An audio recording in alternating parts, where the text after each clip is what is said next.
నేను లైఫ్లో ఒక మాట గుర్తుపెట్టుకున్నాను, చచ్చిపోయేంత కాలం చదువుతాం, చచ్చిపోయేంత కాలం చదువుతాం. ఈ వయసు 25-26 సంవత్సరాలు. ఆ 25-26 సంవత్సరాల వయసు ఉన్న వ్యక్తి ఇంకొక 1 year 2 years చదువుకుంటే నీకంటూ ఒక గుర్తింపు వస్తుంది అయిపోతుంది. అదే నువ్వు చనిపోయేదా ఆక. ఎందుకంటే జ్ఞానం చూసి అర్థం కదా.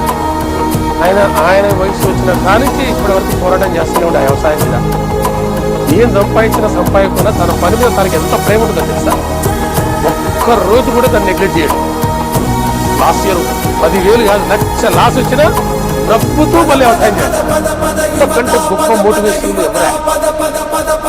₹1 లక్ష అప్పయింది. అయినా కూడా ఏంటంటే అరే నాకు ఈ పని తప్ప వేరే పని రాదురా, నేను సచ్చినా బతికినా నా జీతం మారేది, నా తల్లి భూమి అంటాడు ఆయన. మరి మనం ఒక్కసారి రాకపోతే వచ్చి నా బతుకు నేను చచ్చిపోతా, పోయి సాగు. కోట్ల మంది ప్రపంచంలో నువ్వు ఒకటి పోతే భూమి ఎవరికి లెక్క, ఎవరికైనా దేశానికి ఎవరు పోతున్నా.